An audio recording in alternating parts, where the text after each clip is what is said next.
The Scream Kings are in no way responsible for any encounters with the paranormal, extraterrestrial abductions, eldritch insanity, hauntings, curses, hexes, demonic possessions, cryptozoological sightings, or any loss of sleep that results from listening to this podcast.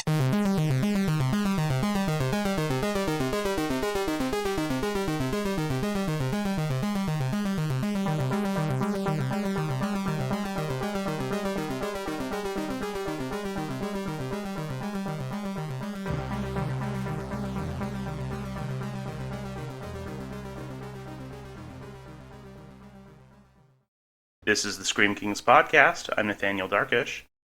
And this is Max George. Nobody trusts anybody now. And we're all very tired. Nothing else I can do, just wait. NJ Darkish, Scream King, U.S. Outpost 31. Well, if you don't know what that quote is from, you're in for a treat today. But before we get into the movie of the day, we want to invite our wonderful guest for this episode. How about you introduce yourself? Hi, my name is Ivotres Littles, and I have a YouTube, Instagram, Twitter, whatnot, about horror films. I talk about horror films, review horror films, talk about them, promote them, whatever I could do. Awesome. So, we're gonna get all of the details for this channel, so everyone can definitely check it out because it's definitely worth your time. But first, we just kind of want to know, how did you get into horror? Kind of what's your story with getting into the genre? Oh man, it started all the way back when I was really little. My first horror film that I can remember was The Thing, and I was trying to sneak and watch it, and my parents caught me, and they made me watch it, watch some of it because I was trying to sneak, and they were like, "Okay, since you want to watch it, I'm gonna make you watch it." So I had to sit between them, and the first image I can remember seeing is when the doc was, pumping on the chest of Norris, and his head, his chest opened up, and, his head went across, slid across the table onto the floor, and that's what I saw as a little girl, really, really little. And it was, and it just traumatizing, I imagine. I was just terrified, and I kept trying to cover up my face, and they were like putting my hands down. I was like, "No, you sneak and watch it. You watch it." So yeah. So basically, the equivalent of making someone smoke an entire carton of cigarettes all at once. Yeah, my parents made me watch a horror film. And the last where I just couldn't take it anymore, and they figured that out, is when the head crawled across the floor, and that's when they were like, "Go back in the room," and I told you, now listen to us, and ever since then it was a family affair. I mean, we would go to the drive-in when those were really popular, and regular theater, and watch horror films together as a family. It was the thing. Friday night, Saturday night, get friends, get VHSs. When those were like the thing, and in some cases, Laserdisc. And we would watch them and get terrified. So yeah, it's a family thing. It started young, kept going. And what doesn't bring a family closer together like a head walking on spider legs? Hey, it got our family close. Hey, I just recently bonded with some members of my family watching it that way. The power of the thing. Yes. Yes. Assimilating families. One at a time till the world is taken over. So, Ivotres, tell us a little bit about, is The Thing your favorite horror movie then? The Thing is my favorite movie. For many different reasons. And other than your kind of family moments, what about this movie makes it your favorite? Well, I would mostly say it's the family moments at the. Mhm. That's I have to say that first. Like that's is the first thing because um, I was very close to my dad. He died when I was a little girl, and we often watch horror films together. And that's the first one with him that I remember. And every time I watch it, it just brings back that moment um, of just having both my parents having a good time together with me. And it developed into something that I love later. Because The Thing didn't become my favorite movie until I was in my teens when I watched it a couple of times again. And I was getting that feeling of happiness, which was strange, even though I was terrified. And it kind of went over to my niece. My niece is 3 years younger than me, and we watch it together and watch horror films, and not just that one. But particular, I would have to say after that, how it became my favorite is that the story itself of trusting someone, how everything could go fine. You trust your fellow man, at least you think so, until something is threatened. And then you slowly see things, or you see them turn their backs on each other.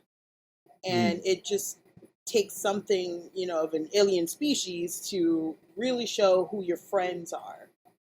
And they, and I think Gary really said that about Bennings. He was like, I've known him for 10 years. I know him.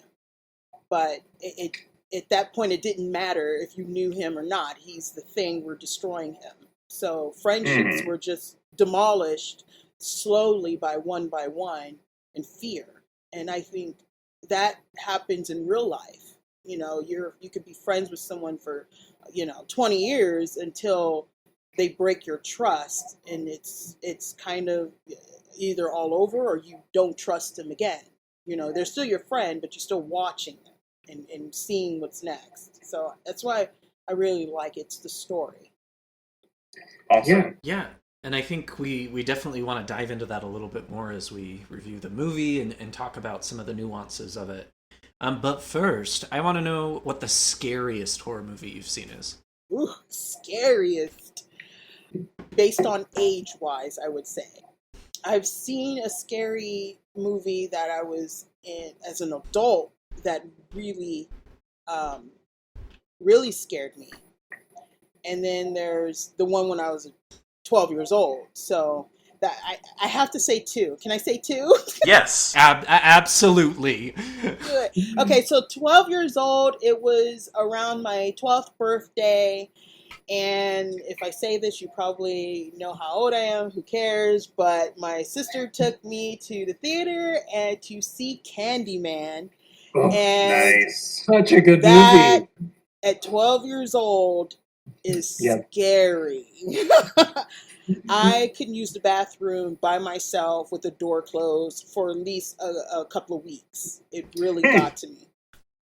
So along those lines, I assume you were just crazy excited for the new one. Oh, yeah. Yeah, because I feel the new one is going to take us on a in-depth psychological ride in the same league, just an adult.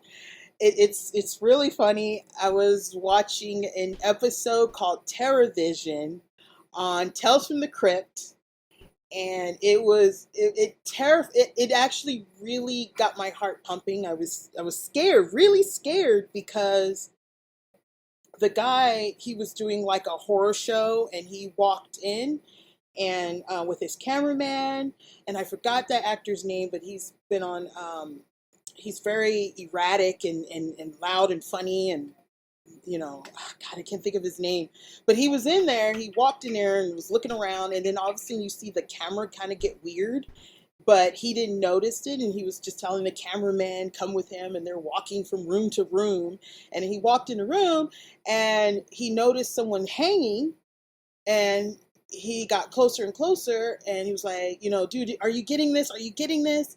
And he looked it up, and he noticed it was his cameraman, And the entire time, the van that's outside that is watching this and it's live on air was like, dude, who's holding the camera? So the entire time he was walking through, something else was holding the camera, and it was the way it was cut and done. That scared me. I don't know why. It just really scared me. That's so stupid. I was like in my mid-20s, so. Well, no judgment. Something I love is that, like, even if a movie is, ends up being like really cheesy or ridiculous, there can still be moments that like really get to you. And so, yeah, there's definitely little bits in movies that I otherwise don't like that I'm like, oh, but that one part, it's all worth it just for that one part. Can you tell us a little bit more about your YouTube channel? Well, horror movies and beyond. People have asked me, people ask me, what was it about? What do you do? And I wrote that in the tagline, and it's just easier. It's reviewing horror movies for the living to understand the dead. I started off with a blog called Nerdtastic Girl, where I went to like WonderCon and different Comic Cons and talked to celebrities. And I started it by myself. And I would walk up to, if I felt comfortable enough or want to talk to them and say, hey, would you like to chat for a few minutes? And it takes a lot of nerve, especially if you admire their work. And so but I noticed I was more drawn to horror. And I wanted to create something where, I could still talk to celebrities, but, horror is fun. It's not all just blood and guts and gore and, Satanists and everything people think. It really isn't. It's fun. It's corn syrup. It's latex. It's, just go wild and go crazy. It's fun. And I wanted to bring that. So I still was doing the interviews, and I was dressed as a Ghostbuster when I started that. As one should. And that was fun. So it was like my premiere was last year at Monsterpalooza. And I was dressed as a Ghostbuster, and I interviewed Danielle Harris. And I interviewed her for my blog 2 years before. So when I was premiering the whole Horror Movies and Beyond, and I saw her, it made it easier. So nice. She let, I hear she's a little tough to interview unless she's comfortable with you. So since I interviewed before, she remembered me, and it made it okay. And Tom Holland, the director, Tom Holland, I interviewed him at his home for my blog. So when I saw him, it made it easier. So creating relationships is important with this. And so I just wanted to bring something fun. And then it went on hiatus. The camera guy with me was a little weird. So that kind of put everything on hiatus for like 8 months because I want to take it to a different direction. And I really love props and stuff like that. So I thought, to incorporate that in some way. So when I did the review of Host that recently came out, that's the first time I did that, where I incorporate something from the film into the review. And I love doing that. So then the next one was Reanimator, where I created my reagent and had I built my own cat and had it on my back and everything. And I asked Barbara Crampton, would she help me, and she was like, sure, just like that. I was like, oh crap. So she's, special guest in there, surprise special guest. So that's kind of what I want to do is give you reviews, but incorporate something from the movie. So it gives you something to look forward to, like what part of the movie she's going to use next, so you have no idea what it's going to, so yeah. Yeah, makes it more immersive, more exciting. Yeah, it's awesome. I haven't watched all of your reviews yet, but the ones I have watched have been awesome. So everyone should definitely check it out. Well, I'm a one-woman show. So 99%, I'm doing everything. So I get some help from my boyfriend and friends, but I'm it. That's it. It's just me. And occasionally Barbara Crampton. No big deal. No big deal. No big deal. No big deal at all. So all I did was ask. I just tweeted her and I was like, if she never answers or whatever, it doesn't matter. But she was like, oh, that's cool. And we exchanged emails, and then she was like, call me. And she gave me her phone number, and we talked about it. And I wrote her a script. So exactly what you see, if you've seen it, is exactly the way it was written. Because obviously we can't be near each other. And when I saw it, I was blown away because she did exactly what I tell her to do. So I was like, she knows how to read them. She's a good actress. So, something that really struck me on horror movies and beyond, and your Twitter feed in particular, is you tackle a lot of times how horror movies have helped your mental health, and the Scream Kings are huge advocates of mental health awareness. And can you talk to us a little bit about that side of you, how the horror genre has really helped you? When I was young, my dad was a big part of me watching different movies and stuff like that. And when he passed away, it was very rough. Well, I'm not going to say he passed away. I mean, he did pass away, but it sounds like, he just had a heart attack or fell asleep or had a car accident. No, my dad was murdered. And I'm not ashamed to say it or hold back, because that's the truth. I learned that as I got older that he was, and that's how it is. And so that was very, very, very hard for me, because I was in the house when he died, and being this 6.5-year-old girl and seeing your dad take his last breath at your feet really did mess me up as a kid. But people thought, when you're young, you don't remember.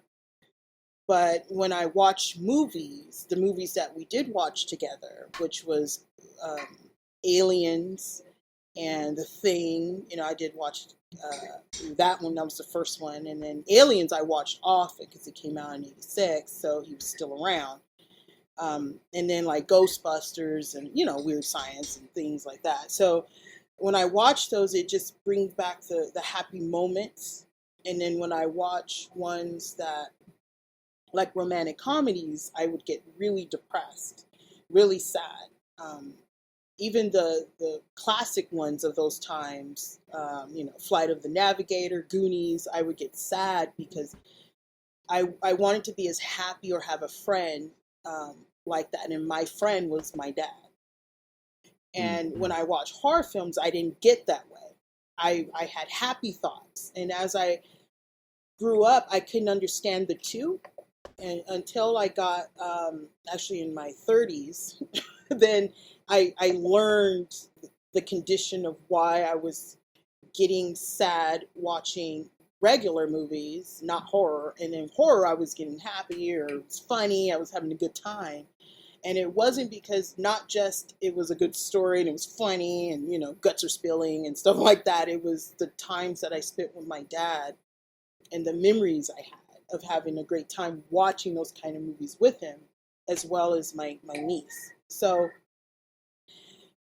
that kind of like, okay, when I'm having those good times watching, it gave me time to understand, why am I depressed? Why am I having this anxiety?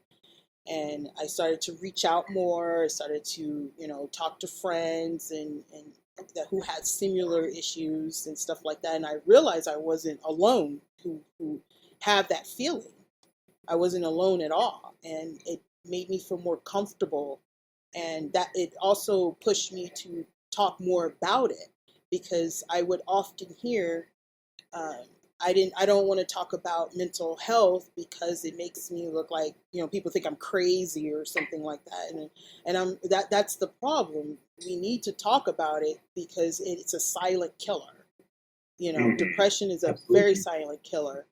And I want to, while using horror for those who are going through that, that's when I think it's a good time to talk about it, because watching horror, I would hear, oh, it got rid of my anxiety. I learned how to fight off someone that was trying to attack me. I've heard that story.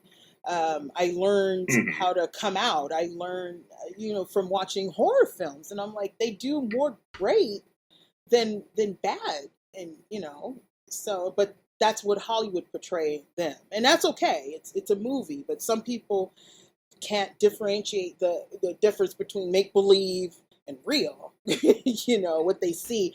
Everybody's a Satanist or something that watch that, and then that lets me know they don't even know what a Satanist is. So that's another story. But anyway, but yeah, so that's how it helped me cope with the trauma in my life, and give me that suppression to talk to people about what's going on with me, and able to help those who need it. So yeah. Awesome. Well, thank you so much for sharing that. Yeah, I love that, kind of inherently with horror movies, there's a lot of kind of like natural catharsis of being able to like see someone go through something awful, and then you yourself are okay at the end of it, regardless of, having witnessed this thing. And so, it's interesting to like kind of look at like the things it's doing to your brain chemistry as you're processing that, but it's also just amazing because it can help you just have a community or means to open up and share things with friends. And so I love that you were able to share that, because it's awesome.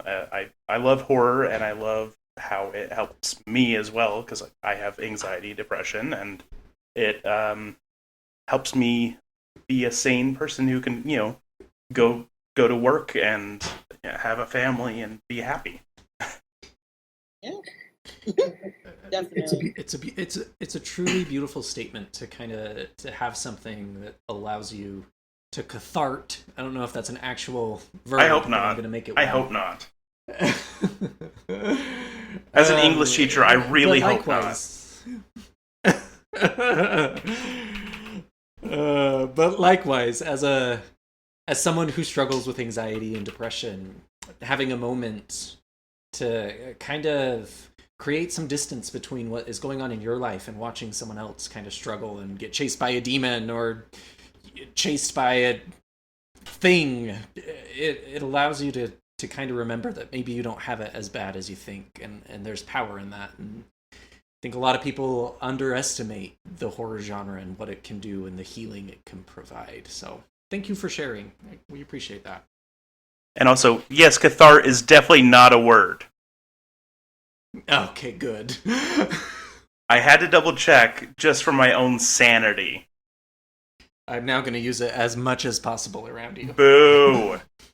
Let's talk about an incredible horror movie. Are we all aligned on that, at least? Yes. Okay, so a little bit of basic information about The Thing. So it is a 1982 movie. It was directed by John Carpenter, written by Bill Lancaster, and is based on the novella Who Goes There by John Campbell Jr. This is actually the second film adaptation of that novella, but we will get into the first one just very briefly after we talk about this movie. So let's dive into the things we like about it. What makes this movie so awesome? I think we talked a little bit about this already. One of the highlights of The Thing, the 1982 movie, is the way it sets up the paranoia and the intensity throughout the entire movie.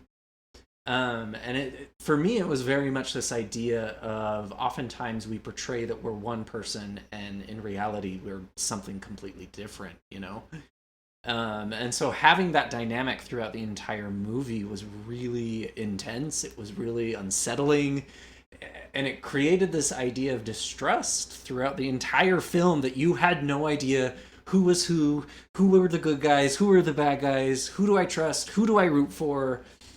And really, it just played mind games with you the entire time, which few movies are able to do effectively, I think. Yeah. These guys, in the beginning, they're just, in the rec room. They're playing ping pong, they're listening to music, cooking.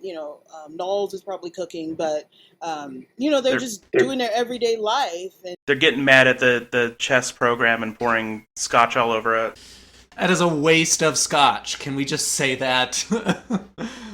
You see their normal lives, and then you see what's outside. The unknown is not just the alien, it's what's coming to them. Like they do not have no idea that this dog is running in the snow, and this guy in a chopper is like shooting at it. They have no idea their lives are going to be upside down, and I think that's what's really terrifying. Before the terrifying actually start, is how normal your life, and it takes something as a dog to change your entire life. I mean, that's true in Marley and Me. It's true in The Thing. God.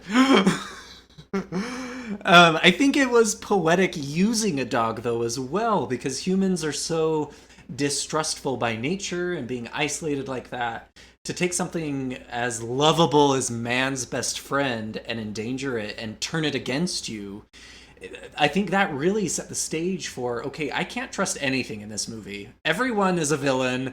I'm just going to keep eating my ice cream and just wait for it to end, because it's a wild ride. Well, and along those lines, I really like that, they trust the dog that is a total stranger to them more than the people who are running and trying to kill the dog. Like, these other people are other scientists, but, because they're from a different country, they immediately are like, oh no, like, they do not assume that there's a good reason to try to kill this dog, which I like, because it, shows how vulnerable we are, how often we have these, like, blind spots in our awareness. Yeah, and especially, he's speaking another language and they have no idea what he's saying. That even makes it worse, because he's trying to communicate to them, but it was completely, the whole thing is completely foreign. Like, they have no idea that, why is he shooting? Is he shooting at us? Is he shooting at the dog? Is he crazy? And before they didn't even try to apprehend him. Gary just he just let his brains just come out. He get just one shot. It was like, that's it. And then they have to put pieces together. But yeah. But by then it's too late. Such a great setup. It really is such a great setup. Well, and I think not only with that setup, but the cast was just so beautifully casted. Kurt Russell is a beefcake in this entire movie, with that long flowing hair and that bushy beard. He's always a beefcake. It awoken things inside of me. See what I did there? But the setup and the paranoia and the distrust, I think, would have felt flat had those actors really not delivered an A+ game. It was very invigorating, the way they portrayed their emotions. Yeah, I think the casting played a huge part in that. A lot of them, that was their first major role. So, and they played it well. They really did play it well. And it's just, they were all amazing in their own. And what's so awesome is that each character was so different from the next. They were familiar, though, too. Like, you had your leader, you had kind of the scientist, the nerd, the boss, the kind of quieter animal puppy lover. People, again, that you could identify in your own life. Oh, this is this person in my life. Or, oh, MacReady is this person in my life. And so, again, it's setting up this intensity and distrust that is just beautifully done. Way to go. For me, probably, the other big, really amazing performance was Keith David, who really does a good job of kind of being a good sort of antagonist to everything that MacReady's doing, because he too is in the same situation. And so even though we're kind of following MacReady as sort of the main hero a lot of times, it kind of shows that, like, everyone else is still in that same situation. They don't know if MacReady is the good guy or the bad guy too. And so I really like that Childs constantly is questioning everything he's doing. And I think it just really makes that movie that much better. That we don't have just McCready being the awesome hair or wind flowing through his hair hero. We also have other people who are doing heroic things as well, or at least doing things that maybe not aren't necessarily heroic, but make sense. I think out of all the characters, my favorites is Childs is one of my favorites, but I really liked Windows. Me too. Because like he is they're just coming down on him to communicate. Yeah. He's the communicate guy, trying to get out there. He's like, I ain't reached anyone for 2 weeks. It's like, come on now, why are you after him? I think I would be Windows if I was going to be someone in this movie. Like, the guy who's just like, guys, I'm trying my best. Definitely. I would definitely say Windows. But I do like how things are going. Childs is the one that questions, everything. But he did have it out for Clark, though. He just seems to be like, where's Clark? Him and Clark, you could probably tell by their relationship was already intense, and it just made it even worse now that they have a reason to go at each other. Which really just made everything feel so dropped in, because you felt that these people had existing relationships and feuds and all of that without them having to ever say, oh, these two characters don't like each other already. You get to just kind of naturally get it, kind of just as part of the action. And I think it's time to talk about the hallmark of this movie. The practical effects to this day have stunned me speechless. I have seen The Thing, of course, prior, but last night I watched it for the first time in probably a few years. I was shocked. I was floored. The grotesqueness of this practical effects, the spider legs, the head growing eyeballs, and the vomit, and just wow. The dog monstrosity. Yeah, I just... And like we talked about a little bit earlier, when the doctor's punching at the chest trying to do the CPR, and it opens up and bites his arm off, and it's just like, what the hell is going on? But I want more of it. Give me more. It was just... You don't see that often anymore. No, I think each setup in each scene that has something to do with the monster revealing itself, I think it outshined the next. We have the dog, and we hear this low growl. Okay, and you're like, okay, and then it all of a sudden is shaking and its head split and tentacles are coming out, and you're like, what? It's like, I felt sorry for the real dogs that were in there, and it was just grabbing and spitting and doing all kinds of things, and it was just a massive mess. Like, that was just going crazy and nuts. And then, and it moves on, to Norris. I'm sorry, not Norris, Bennings. And it just kept, and it went from Bennings, and then it just kept going and going and going. It was just terrifying. It got worse and worse and worse for how the monster is going to look. But I think the dog really set the stage of what this creature was. Well, and those tentacles whipping around, and then like the spider legs, it felt super parasitic. And I think that is just such an innate fear in a lot of people to, have a parasite inside you. Nobody wants that. The creature design was just, it floored me. I was just speechless. And it takes a lot to get me to shut up. And John Carpenter, you did it. And, just like the puppeteers who did everything. I think I read somewhere that it was like 50 puppeteers to handle the thing at the very end of the movie in that final confrontation. That's insane, but it's so amazing. The main guy that did a lot of the effects that helped out was Rob I think it's Bolton. Rob Botton or Rob Bolton. I can never figure that out. But he did a lot of the special effects, and he helped John Carpenter with the fog.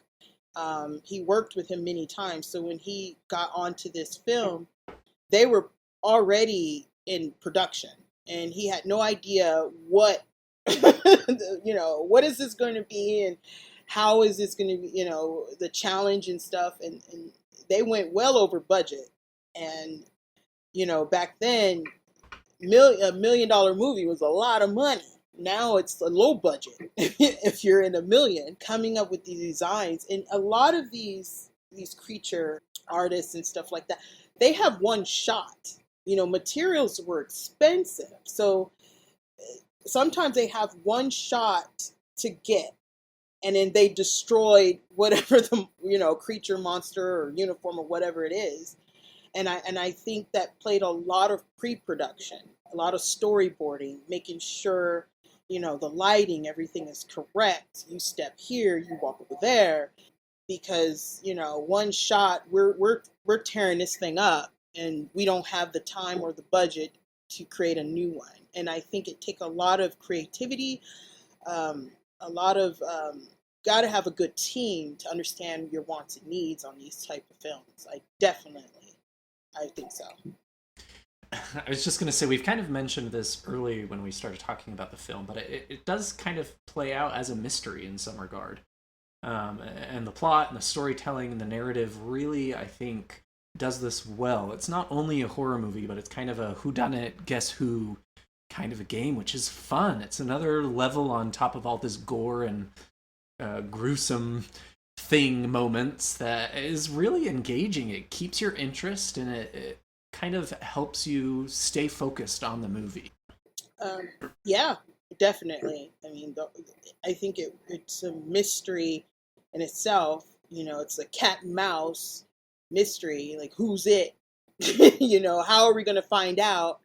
And then they learn it, and then it feels like the creature's one step ahead, until it's like, okay, when McReady got to that point, oh, we're going to tie everyone down and we're going to figure this out.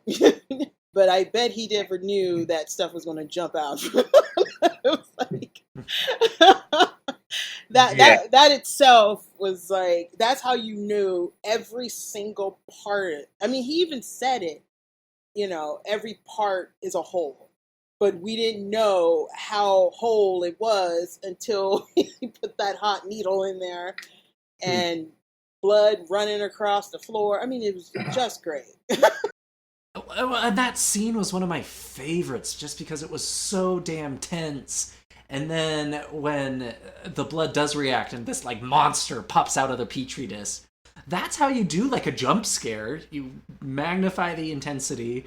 You don't know when the jump scare is actually going to happen. I mean, this was in the middle of the blood test. They didn't wait for the end or right at the beginning. It was beautiful. Yeah, well, and I love that it tells you this is going to happen, but still when it happens, it scares you. That's impressive. Yeah. Because even though it's there, you still don't have any idea of which way it's going to go. Mm-hmm. Definitely. But I think one of the biggest mysteries is what happened to Fuchs. We still don't know what happened to Fuchs, because if you remember, he always worked with the doc, and he always needed the doc for the test. And then he was sitting in his room by himself with a little lamp, and then McReady walked in and said, "Have you figured out something yet?" And he told him, "Yes, you have to, every single thing is like a particle of it, and we can only eat out of cans and things like that." And then the lights go out, and then he walks out with his little lighter or candle, and something walked past the doorway. Next thing you know, they're looking outside in the snow, and then notice that there's some glasses and a charred body, and it's Fuchs. But it's like, what? Yeah, how did that go down? How did that go down? How did he get so burned they didn't know? Makes you wonder, was that Fuchs really? Because if you remember, they already burnt Bennings, so the glasses could have just been there anyway. Yeah, a red herring. Yeah, you never know. So much mystery in a mystery in a mystery. Yeah, and that's what I love, is that it's constantly throwing the characters for a loop, but also the audience. I think that if we had spent the whole time knowing who is the thing and who isn't, it wouldn't be the same kind of movie. which is interesting because if you're looking at like the classic Alfred Hitchcock definition of suspense, it's usually that that the director shows you that there's a bomb under the table and what time it's set for, and then you watch the scene play out leading up to that time, and you're waiting for it to get to that moment. But with this, it doesn't tell you. It doesn't tell you who, where the bomb is necessarily. Everything could be a bomb at any given moment, and I think that's a bold choice, and I think it works really well.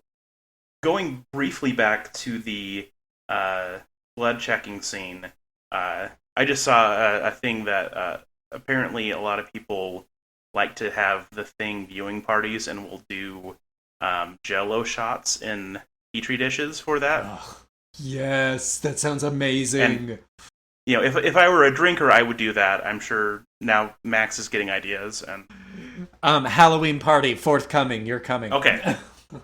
Another thing I really like about this movie is that the stakes are personal. It's about your own individual survival and your interactions with your friends. These are very it's a tight knit group of people who are expecting to be living together constantly for months on end. But then there's also the global stakes where if this goes wrong and they don't take care of the Thing amongst themselves, it will almost certainly become basically every living thing within a very short period of time, which I think is really a great way to up the ante just as things are starting to get crazy. It just goes that much harder. Oh yeah, that right there. When you see that little animation of that, it made it look like it happened a whole lot faster according to that animation. But just looking at that, it's like, just people in your group. It said 75%, possibly 75% of them. It could be the Thing. And you're just like, oh my goodness. And it's puzzling because at that moment, when he grabbed the gun for protection, if it was me, I'd be trying to get out of there. I'd be trying to find a way to get out, before things got destroyed. But no one really tried to leave sooner, which I thought was kind of interesting. Like they're trying to reach people, but you have the means to go to a different town before it even escalated. I would have took off if I was McCready, because it seemed like he was the only really pilot that was there, except for Palmer. Palmer said he would have took it up, if you remember that. And he's like, forget it, Palmer. And it was like, okay. Well, but I like that it the movie gave us a lot of ways of like, hey, even doing that would be extremely risky.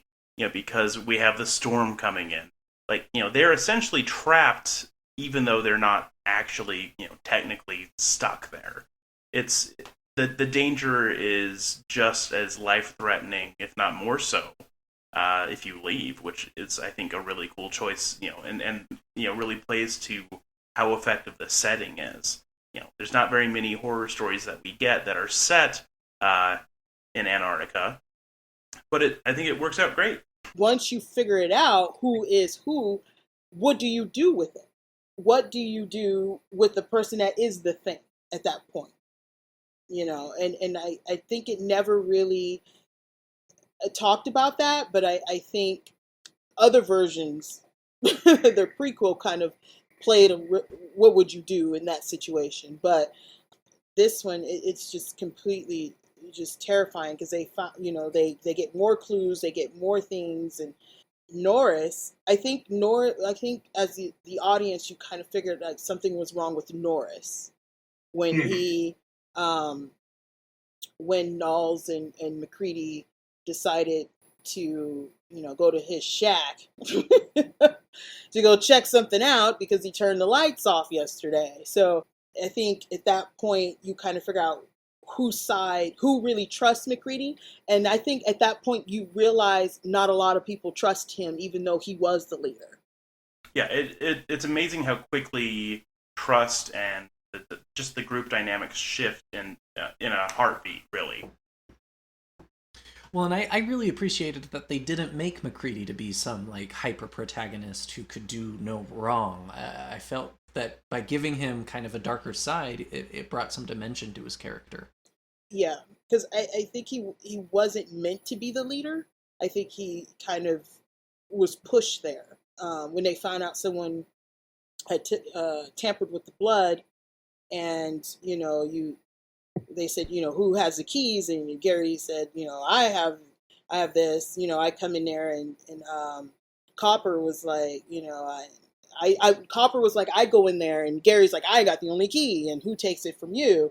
And then, Copper was like, when I get the keys, I do as I do, and return it right away. And it's like, look dead at Gary, like, come on, man, it's you did something. And then you got that moment where I just even love Wendell's even more, because he backed away from everyone. At that point, it was like, okay, I trust no one. The hell with everybody. I'm finna get me some protection. And it's like they knew where Wendell's was going, and he was getting that gun. He was like, no way, you're gonna listen to Gary? He could be one of those things. So yeah. It's just at that point everybody didn't like anybody no more. Didn't trust anybody anymore. Which is the only way to handle that situation, honestly. Yeah, pretty much. So let's talk about the ending of the movie, because it is kind of famously a little bit vague about who's the thing, who's not the thing. And I've heard and I've watched it kind of closely with a certain viewpoint of actually having an answer to that. But I want to know what you guys think first of who, if anyone, is the thing at the end between Childs and McCready.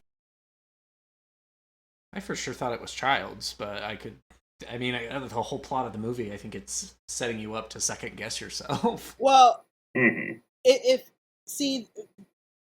that's what I really admire. I mean, a lot of people didn't really like the prequel, but the prequel told us it cannot duplicate inanimate objects. So, but we didn't know that as the audience. So let's just pretend that wasn't there. Pretend the prequel didn't exist. So when you're looking at Childs, he is having an earring in his ear. So but we didn't know that as the audience, because there's so much chaos for the 1982 version, we didn't know that. So who could it be the thing? It's like I was going after Blair, but they were just dealing with Blair. It's like, how long was that situation of him running after Blair to them dealing with Blair? Time frame and stuff like that. But as the audience, we knew McCready may not be the thing. It was Childs. The question was, I think, is he? Yeah. Because we were with McCready most of the time. Yeah, so I definitely agree. Yeah, McCready is definitely not the thing. Something I saw that really kind of cements the idea of Childs being the thing, other than the earring thing, which I think is awesome, is if you look at their breath, and this is easier to see on an older copy, because it when you get the high res Blu-ray version, you're going to see a little bit of the steam of the breath either way, but you see plenty of steam from the breath of McCready, but you see none at all from Childs, or almost none at all when they're talking. And so that was apparently intended to be also a hint that he is the thing, because he doesn't have to breathe. He's a giant vegetable. He's a thing. Yeah, barely noticed that, and it didn't even strike me as that would be the thing. Like he would be the thing. But it does question him more than McCready, because we were with him. Yeah, that is kind of like he could have been. But then he did have an earring. Yeah. Yeah. So, So without just knowing prequel, we would probably think Childs is the thing. yes. Yes. But either way, it's awesome. And I like that there is that level of ambiguity, and that it's the kind of movie that you can kind of look to that level of detail of trying to justify your argument either way, because it kind of warrants that sort of level of questioning, and not that many movies really get me looking that closely as the Thing does. Well, then it goes to, why didn't McCready just kill him anyway? Fair question. Because in the other time, when he was like, when Childs was like, "You're not tying me up," you know, he put the gun in his face. He said, "Well, I'll kill you," and he was like, "Well, then kill me." And then, he cocked the gun or whatever, and it showed he was like, "I guess you would." And then when Clark came up to him, he just fired at Clark. So I was thinking, well, if you know you're not, because you just fought it, and he claiming he ran over here, I would just shoot him. And Yeah. or you could shoot him somewhere and see what happened, because the Thing didn't try to defend itself. That's what I would have thought. I would have shot him in his leg or something like that and see what happens. And if nothing happened and the blood ain't running away or he ain't changing, I'm like, oh, well, then you are Childs. And sorry that you're bleeding to death, but I just had to make sure. Sorry. Yeah. Or who knows? Maybe they were both the Thing. Yeah? We will never know. Supposedly. Never. However, there is a comic that was out, and the first issue, which I found, and it actually continues the story, what happens after that. So, Ooh.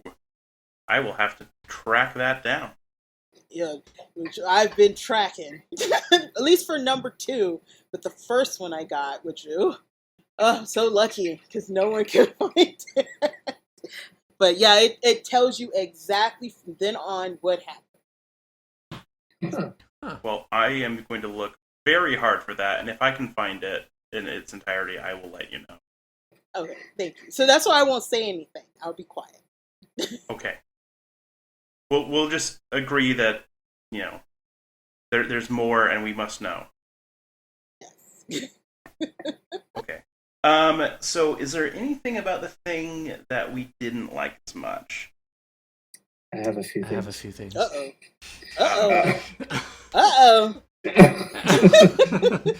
Okay. So, to our fans on Twitter, first and foremost, I think this is a brilliant, near-perfect movie.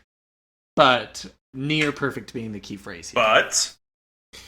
But...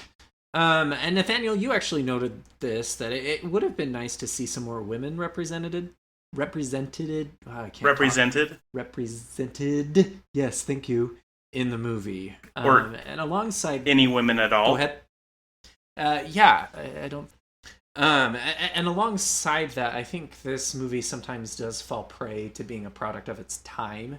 A lot of the characters are very toxic masculine in that they are hyper masculine. If you're not up to their level, you're not as strong, you won't survive. A lot of the sensitive men, like Windows, for example, seem to still provide a lot of benefits to the team, but they're overlooked because he might be a little bit nerdy than McCready. And that kind of threw me back into some fun high school times where, I don't know, it kind of came across a little bit as bullying in the movie. And again, it's a product of its time, different times. It's the 80s. Well, I think that's part of the point, though. I think that it's trying to show us that, like, any of them could be the threat, any of them could be the Thing. And so it does, like, it was really more about being smart and paying attention than it was about being the biggest macho man. And so regardless, though, if that was the point, I don't think it aided the movie. I don't know. I thought it was rather distasteful in some. And I mean, I see what you're saying, but I would say that it was actually trying to critique that. It was trying to say, hey, like, it's dumb that they're instantly discounting some people because regardless of, where they fit in with this, within this masculine hierarchy, at the end of the day, all of them are just as big of threats as anyone else, and all of them are contributing to the team. Like, they're all there for a good reason. And so, I don't know. Yeah, to me, it showing the toxic masculinity was showing part of why it was so easy for them to kind of fall apart and destroy themselves. So, yeah, to me, including that was an attempt to show why that may not be a good or helpful thing in society. I don't know. For me, You want to win? the whole manly thing, I think it's appropriate. One, I guess you have to look at the bigger picture, not just the situation of the guys that are there. I think being, in the cold region like that, these people, each one of them brought something to the table. They were knowledge of something, and I think it's the environment. We needed some strong men who knows their place in their job, or knowledgeable of situations if it does come down to life threatening. If we just take out the thing part, each one of them was so different and brought something different to the table, and you learn each one. Windows, that seems to be the lesser, but he was the communications. He was the one that made sure they communicate with civilization. Make sure they had a way to give information and take information when needed from that area. But I just think it's if this was in a wooded area, and in a cabin somewhere, I think having different types of men, it didn't matter of the times, because I've seen horror films where they really had the super geek, the super weak. They had at that time, but I think it was the element. It was where it was taking place. You need strong, manly men, if you want to call it that, in the environment, in the situation that they were working in. Because I don't think anyone that's not too manly would want to work in a really dangerous cold environment where it's really hazardous. That's just my opinion. But it could be for the times. I don't know. That's how I'm looking at it. But then you saw how weak they really are. You began to see their fear, their masculinity started to deteriorate over time, because you saw the scaredness and the threat. We saw that. So, Norris seems not to be so manly himself. He seemed like the weakest, the sickest. Who knows? So, but that's my thing. Okay. So what else do you got for us, Max, that we can argue with you on? And that's fine. I don't want this to come off us versus me scenario, though. Because I do find faults in some of the movie points. And I know, Nathaniel, this is one of your all-time favorite movies, but I think one of the hallmarks of The Thing is it allows for this difference in interpretation. Yes. And I think a large part of that is based on experiences we've had growing up, and when we are in stressful situations, the people around us, how we perceive them interacting with us. And so I'm a little hesitant now to share a few of my items, but I will do it. No, but I want you to share them because I think you bring up great points. I just also want to bring up a great counterpoint. No, and that's fine. I just don't want that counterpoint to be, well, no, Max, you're wrong because I love this movie and it can do no wrong. Um, because I don't think it's perfect, and one of the biggest things for me in the movie, especially in a rewatch, was the best parts of this movie for me, for Max, was The Thing. Those gruesome physical effects that we were seeing. And there were maybe 4 moments where that was really prominent in the movie. I would argue that 80% of the movie, the horror is about the unknown and not knowing who is the protagonist, who is the antagonist. And I think that kind of did a disservice to the movie. The physical effects were so good, I wanted more.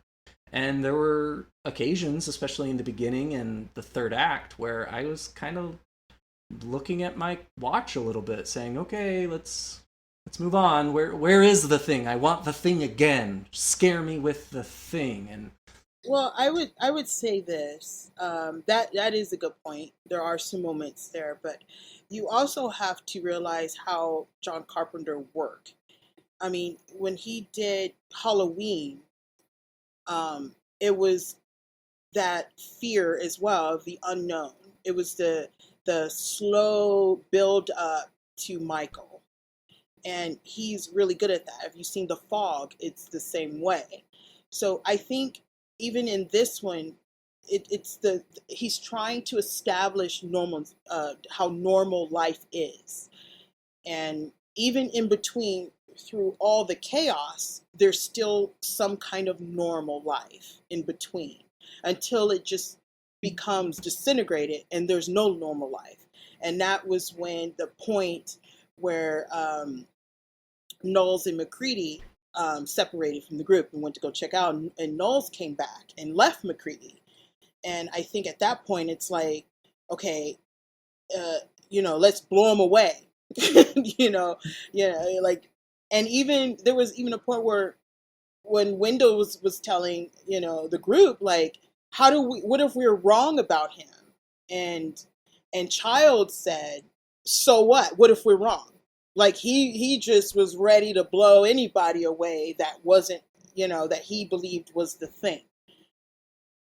So I think that was like the end of it there, like where it just everybody was after everybody, and it just went on from there. But I love the build up. It's not a perfect film, believe me. There's so many things wrong with it. However, when it comes to storytelling, John Carpenter always has his style of a slow build up. He wants to really get into your mind of this sense of normalcy, of everything is fine. And everything is fine with the chaos around you. He did that in Halloween. Laurie is just, home with the kids and everyone is just getting stabbed. I mean, it's just, it's his style. Is it flaws? Yes. Was it perfect? No way. No way. But I think understanding his style and giving him some credit is important. well, I want to point out though that I think a director's style doesn't necessarily make a movie better or worse. Regardless if John Carpenter does a slow movie and a kind of a slow burn build-up, it doesn't negate the fact that at points during the thing I was bored. And I think this is indicative of all directors, even Ari Aster, who we applaud. He has some shots that might go on a little bit too long, or say a Christopher Nolan movie. These tropes that directors sometimes fall in doesn't give them a pass for the movie pacing or the movie's style. Definitely not saying it gives anybody a pass of their style. I'm just saying as in understanding what he was trying to pull. Whether he pulled it off for the person, the audience, I don't know. But like there were points where it was kind of like, okay, on to the next. But I do understand what he was trying to pull off. And was he successful? Maybe not to some. Some people think this is like the masterpiece and the messiah of remakes. But it's all opinion on the way they believe in this film, how it turned out and how it came out, or how everything. So yeah. Mm-hmm. Well, and I want to kind of jump into this conversation because To me, I actually really like a lot of the slow moments in this movie. The parts that were probably, some of the parts that made you a little bit bored, Max. Because to me, that was when I had to be, I think, the most on guard and had to do my most intense detective work as a viewer. Because the threat was always there. Whenever it slowed down, you just knew that, almost at any given time, one of these people is probably the thing, if not two or three of them. And so, I spent the whole time going, okay, what do I know about these characters? What has it already shown me? What are their little nuances? And can I pick up on any hints of who's the thing? And so I love those moments, actually. Even though they are admittedly very slow at times, because I had to really just like it. To me, that was a lot of those moments that I would lean forward and go, really start really paying attention to the movie more so than even some of the action moments. Well, no, and I would definitely agree. And you and I, Nathaniel, have talked about how being so in love with the horror genre, we watch movies a little bit differently. I just think the pacing between the action scenes and the long, drawn-out scenes was a little disjointed. And again, a big part of this, I think, for me, is the physical effects of the thing were so terrifying. I kind of felt like they didn't use it to its full capacity. I mean, that iconic scene with the head walking around on spider legs, that's iconic. Why don't we get more of that? Budget. And fair point, fair point. But I think that is one of the Achilles heels of the movie, at least for me. when the thing reveals itself, it's like so dramatic, over the top, wild and crazy. I think it was showing us like what the depth of this destruction of the thing, like what it can do, if it reached civilization, what terror, destruction it would bring to the world if it got loose. That it could start off something as small, and then to reveal itself, it is more massive and dangerous than what we think. And I think, the moments that it did reveal itself was so violent and so intense. Like, yeah, if this gets out, it could be anything, it is the thing, anything, because, if you've seen Aliens, you know exactly what we're going to look for.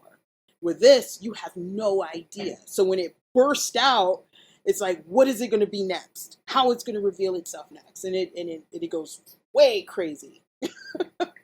But yeah, I think, the budget wise, I mean, it did go over budget with just the materials it was using then.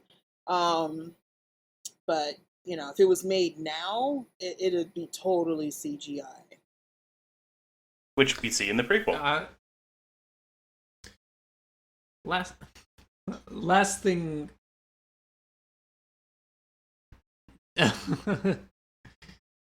Last thing I'll say about things that I didn't really love is we did talk about how the stakes were very personal, which I would agree, but also global.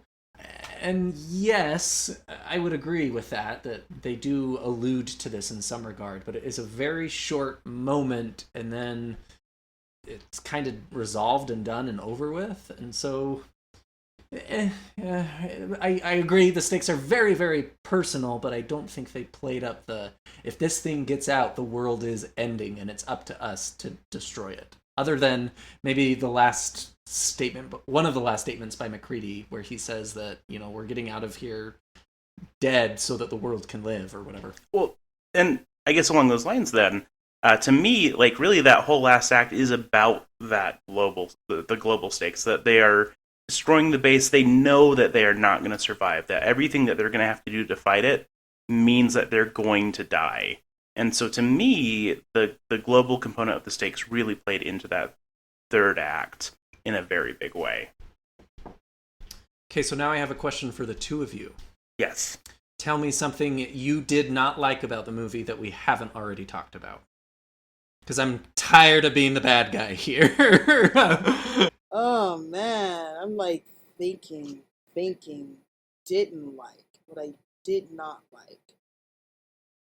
When the chest opens up and it gets the hands, it looked a little bit cheesy. That's the only thing I can think of. Well, you gotta give the times, man. It was 82 or 81 when they made it. They ain't got the best stuff. They did the best they could. Hey, That was a deep pull for me. Otherwise, it's almost flawless in my eyes. There were some things that didn't clarify for me. One of them was, let's see, when McReady was outside and Fuchs came to him and said everybody's in the rec room, Wendell's just trying to get some help, and then you see somebody running away, and then it's like a few minutes later shootings. But I just thought that was interesting because I paused it when they were in the hallway scene, and to me this wasn't addressed. But yeah, so when I paused it, I counted for everyone except Knowles and Palmer. Those two was in the hallway. And I was thinking, okay, if there's gunshots and craziness going on, why we don't see those two in any angle whatsoever? So Palmer and Knowles was not in that scene. And I don't know, maybe it's supposed to make you think maybe it was an accident or maybe they got cut out. I don't know. But it was a lot of ambiguous things going on, and like what happened to Fuchs, I thought they could have explained that a little better, because it just went to, he's dead, let's move on. I mean, it's kind of like, okay. And then the ending, I'm sorry, not the ending, but how Blair got out when it's bolted from the outside, like Noel said, it was kind of like, okay, could it have another thing can help him? Are they in cahoots? I mean, there was just, to me, it's like certain parts of the story was kind of like just fill in the blank, and hope for the best. But other than that's the only thing. Like, there were some jarring moments that were missing, but that wasn't explained or just kind of there, and let's piece it together, or But other than that, I can't really say anything else. That's it. And that's fine. All right. Thank you for indulging me. Okay, so should we move on to ratings? Yeah, I think so. So typically how we'll rate movies here is we do it by crowns, which is how good the movie is on a scale of 1 to 10. And then screams as how scary the movie is. Again, 1 being a Disney movie, 10 being the worst thing you've ever seen. So for me, as far as crowns go, I gave it an 8. I know you all probably think I hate this movie. I don't. It's a work of art.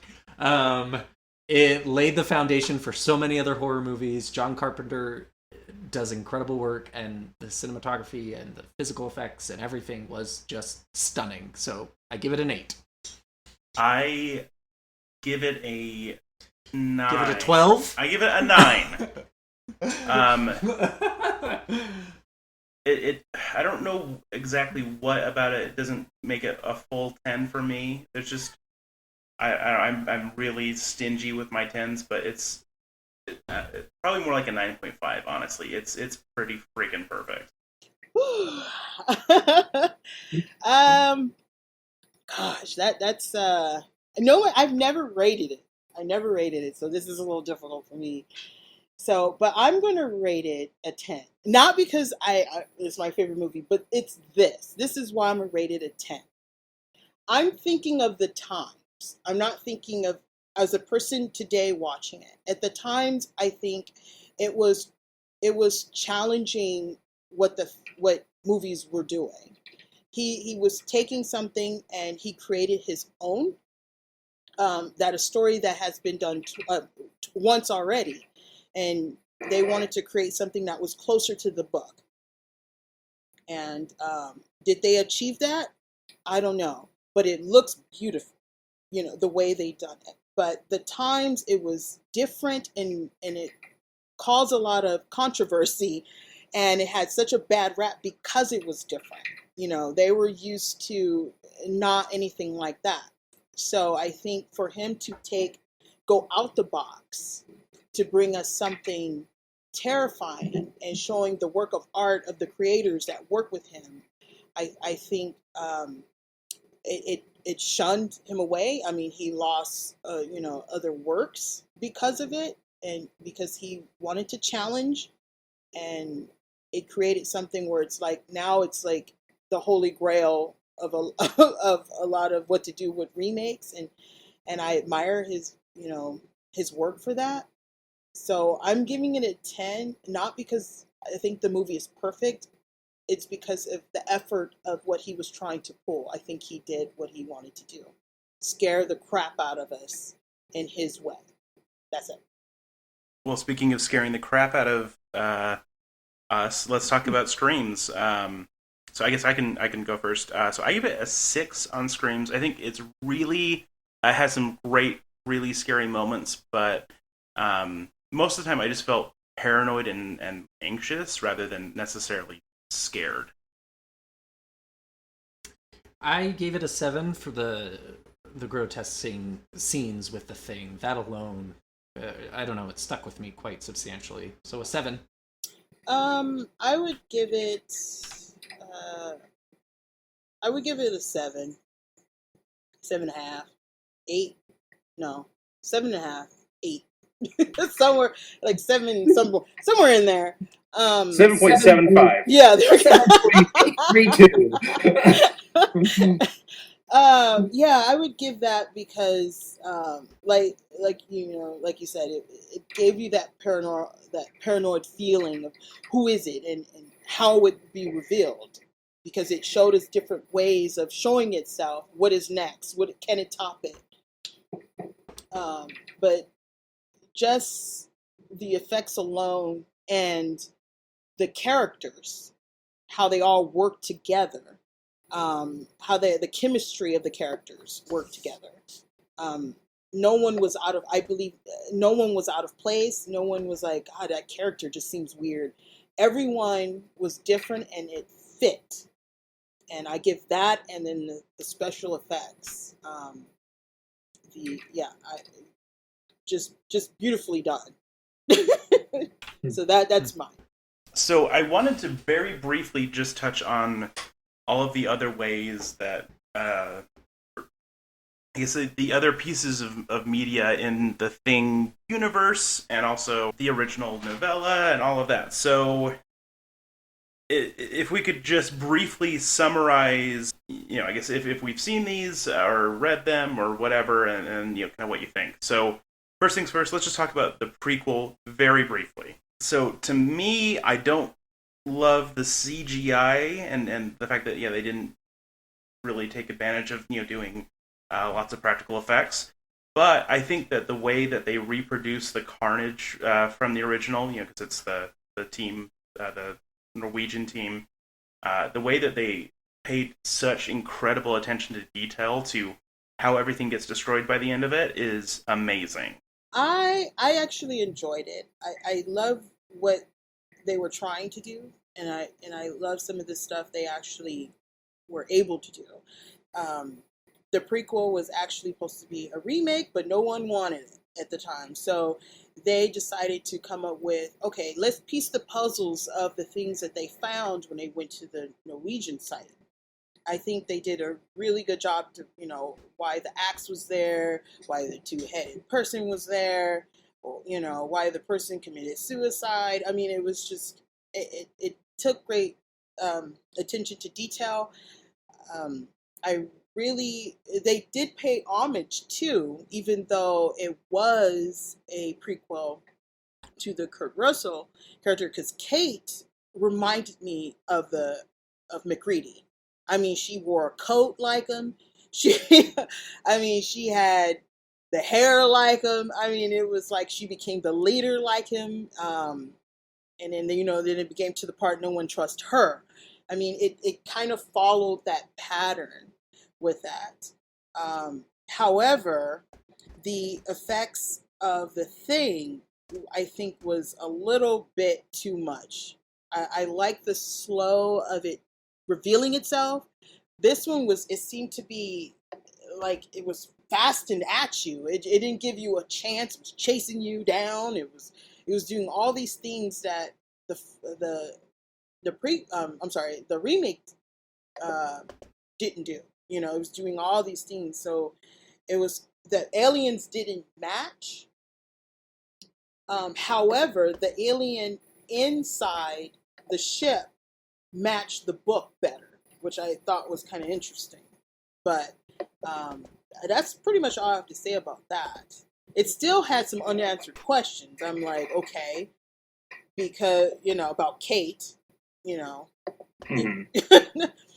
But that's where I came with the guy about the whole earring, because the guy that was with her had the earring, and when they got back to the little, you know, truck thing, he had no earring, and that's how she said, "I know who you were," and she burned him up, and then you can hear it screaming, the thing screaming. So yeah. Anyway, so yeah. Then have y'all seen the original film, The Thing from Another World? Yes, I have the DVD. Nice. So I just barely watched it actually last night and today in order to prep because I hadn't seen it, and that was a big gap in my knowledge. There were things I really liked about it. There was things I didn't like about it. I thought it was an interesting choice to like have, you know, a lot of military presence in that movie. In terms of, you know, who's battling the Thing. And I thought it was a shame that it wasn't just becoming them. That was kind of the big difference there. It's just that it just turns into a humanoid shape and then just runs at them a bunch of times. But that said, it was still pretty good. It held up pretty well. So definitely worth a watch. And, you know, if nothing else, you've probably seen a clip of it while watching Halloween, because that's what the kids are watching while Lori is babysitting them. So I love that. Yeah, we have Carpenter, you know, giving us a little tease of that, and then he makes The Thing shortly thereafter. Another thing I just wanted to very briefly touch on is the original novella, which is a lot of fun. So it's called Goes There. It's basically I would say, yeah, the John Carpenter The Thing was by far the closest adaptation. But, you know, I just kind of would say it's the John Carpenter The Thing, but much more bare bones. But I liked it. It was a fun story. I'm glad that it spawned all of this awesomeness that we get to play with. Shocking, I have not read it. I only read like little excerpts or something, but I have not read that book like in its entirety, which is so sad. Well, it's a quick read. It's only like 50, 60 pages long because it's just a short novella. So definitely worth taking up. I just have it in my collection. I have everything else, but that's pretty sad. Well, now you just have something to look forward to. And also, just another thing I wanted to bring up was just that apparently there is a video game sequel.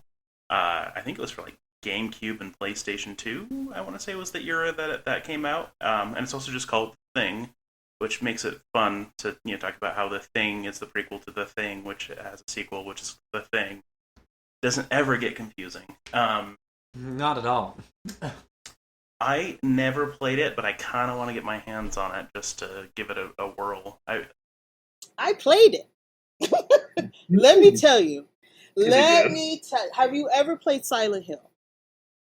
I love me some Silent Hill. Okay, in Dead Space. Yes. Okay, now it had that feel.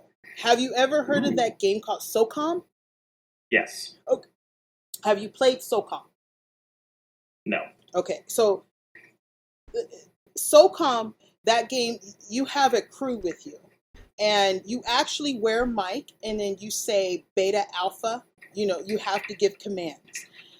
For the thing, for the game, you come with a crew. So your crew is the search party that happened after the whole trying to find any missing people from, Childs and McCready. So you're the search crew to come there to the outpost, and you have a crew with you.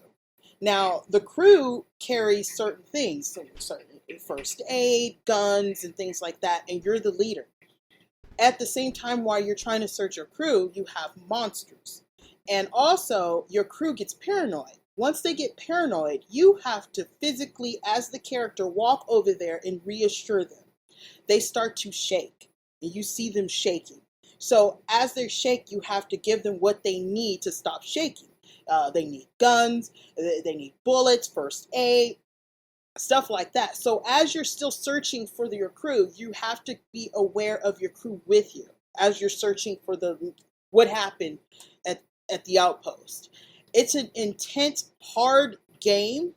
It is scary. There's jump scares. So if you played any Dead Space, the old BioShock, and Silent Hill, it has that feel. You're speaking Nathaniel's language right now. It has that feel. Yes. And I love BioShock. I played them all. So it's Silent Hill. Well, we want to do a whole episode about BioShock. We might have to have you back. No! I played them all. Even Infinity. Oh, I love it. I played that game like 10 times. It's so beautiful. Sorry. Infinite. BioShock Infinite. I love it. I'm sorry. It's my favorite video game of all time, so no judgment there. I have a favorite video game, but it ain't that one. But I played it a lot. But yeah, I played them all. They're pretty creepy. Woo! Adore BioShock. So yeah, we'll have to just have you back, and we'll just talk about that too. Yeah, it'll just be great. Now I'm looking up buying the thing used online. So $32 on eBay. Now, I have to remind you, the effects are different. So if you played Resident Evil, it has that kind of thing. Unless they redid it, remastered it. Other than that, if you find anything of remastered. But it does have that beginning of Resident Evil 2, 3, that kind of look a little bit to it. So just be aware. If your eyes are like, what is... You expecting the Call of Duty graphics? No. No, yeah, definitely it's a PS2 title, so I expect it to be a little pixely and lots of polygons. But yeah, no, just looking at some of the things, it definitely is one of the better looking PS2 horror titles. So yeah, definitely gonna get that for myself soon. There's another thing that I really want to get for myself, which is the board game, which is I believe it's called Escape from Outpost 31 or something like that, or Infection at Outpost 31, and I want it really badly. And then I think they have recently stopped printing it. So it immediately made the price go from $40 to almost $200. So if anyone, out there listening wants to just make me the happiest horror nerd alive, then, just hit me up on Twitter for my address to send it to me. Just saying. But I love that idea of it being a game where, it's dealing with the tense paranoia of, someone's playing as a thing and they have to, it's a bluffing game, and that you have to hide who you are and then, try to slowly infect everyone, and you're gonna have that win-lose scenario that's built into it. To me, I love board games way too much, and that kind of game just seems 100% up my alley. So someday it will be mine. Oh, I was just gonna then just also talk about how there's a really good X-Files episode that is a loving tribute to the thing. I don't remember, and I've seen probably every episode of the X-Files, and I can't even remember. So the gist of the plot is that they go to a... I don't know, let's see. So the episode is called Ice. It is season 1, episode 8. And they go to Alaska because a member of a research team up there died. And then once they go, they find out that there are extraterrestrial parasitic organisms that drive their host into impulsive fits of rage. So instead of becoming the thing, it's basically who is infected with this parasite. But like the whole thing plays out very like just as a clear, loving tribute to the thing. Like the whole time you're like, oh, this is the thing, but X-Files.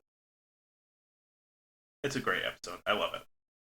Man, I barely remember that. Now I gotta look at it again. It's worth a rewatch. Okay. Anything X-Files deserves.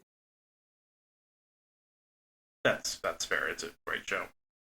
It still holds up. Well, mostly. There's a few episodes that don't, but you know, it was the 90s.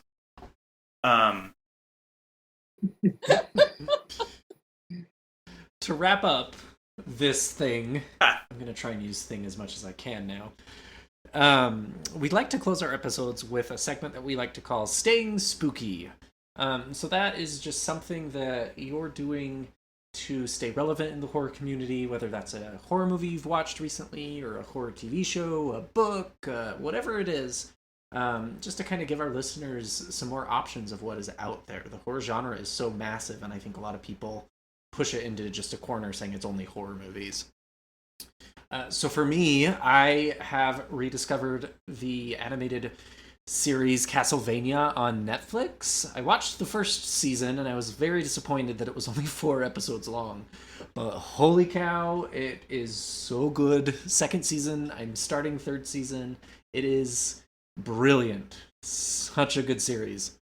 Yes, it is. For me, how I've been staying spooky is I've been listening to the Faculty of Horror podcast, which has been in my periphery forever, and then I decided to finally sit down and listen to it, and I love it. I'm like 10 episodes in, but inevitably just going to and from work, I'm going to blaze through the whole series in a couple of months and get totally caught up, so definitely recommend that one for anyone who enjoys our podcast. Have you done anything to stay spooky lately? Well, I've been watching quite a bit of the Shudder, their original movies. Some of them Nice. are really good. I just recently watched Yummy and Z. Z is pretty good. We really liked Z. Z was, I was surprised. It had one of those endings where you were like, oh, well, I didn't expect that to happen.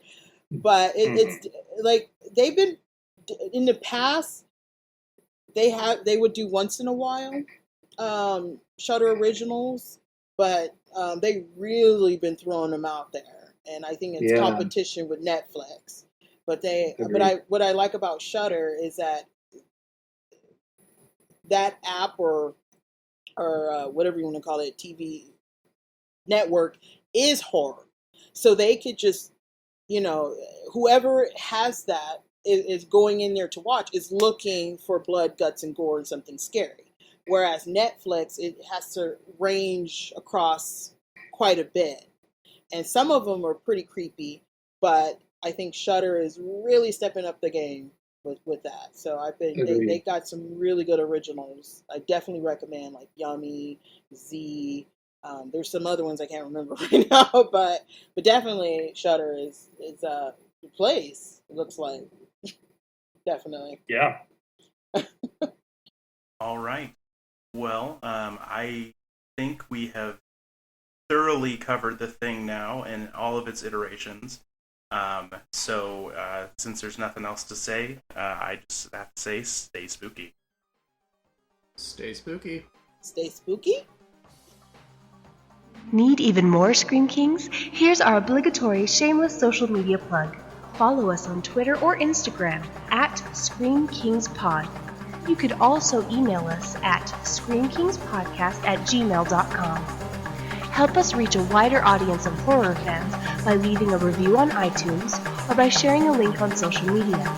You can also support the show by going to patreon.com/ScreamKings. Stay spooky.